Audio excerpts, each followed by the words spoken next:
Ya, bismillahirrahmanirrahim. Assalamualaikum warahmatullahi wabarakatuh.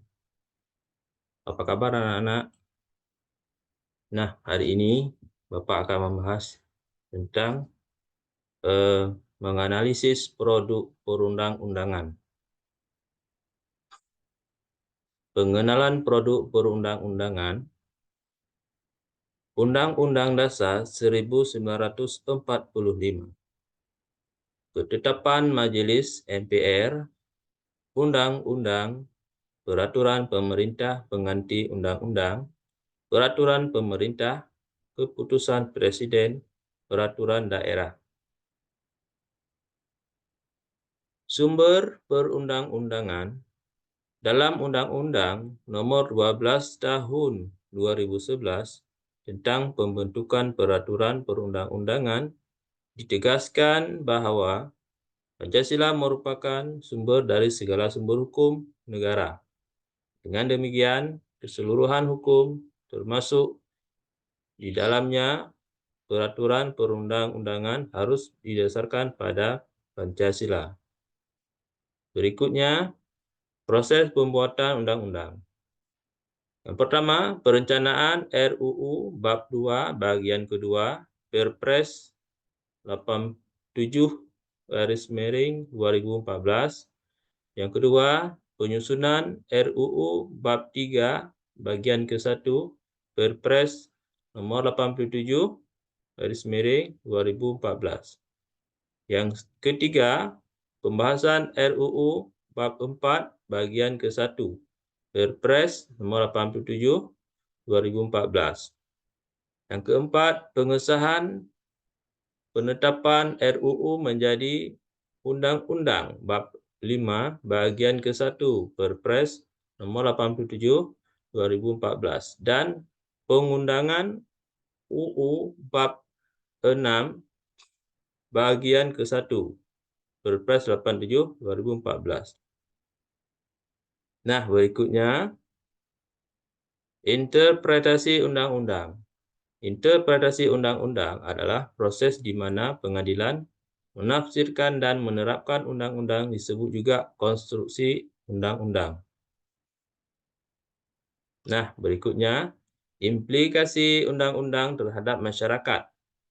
Sebagai pengatur masyarakat, undang-undang berfungsi sebagai pengatur tarik-menarik berbagai kepentingan dari berbagai individu, kelompok atau golongan yang ada di masyarakat dengan memberikan jaminan keadilan dan kepastian hukum.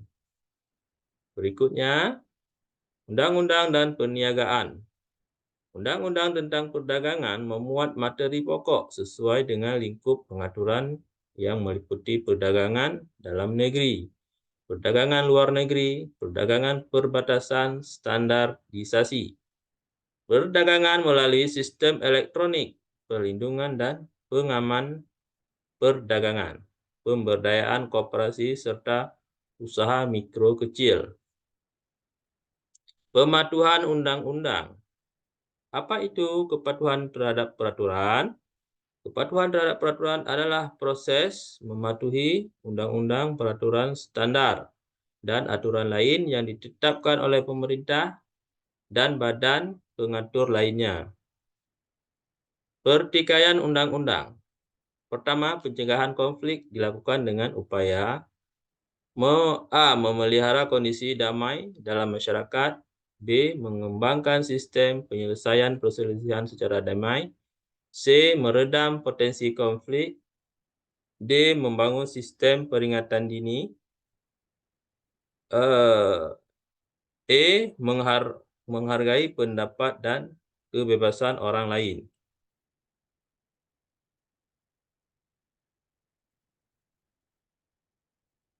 Selanjutnya, peranan mahkamah. Mengacu pada Undang-Undang 1945, MKRI bertugas mengadili perkara-perkara tertentu sesuai kewenangannya sebagai cabang kekuasaan yudikatif. Lembaga peradilan yang satu ini harus mampu mengawal tegaknya penerapan konstitusi melalui sistem peradilan modern dan terpercaya. Berikutnya, isu-isu undang-undang terkini. Regulasi itu terdiri dari 131 undang-undang, 526 peraturan pemerintah, 839 peraturan presiden, dan 8.684 peraturan menteri.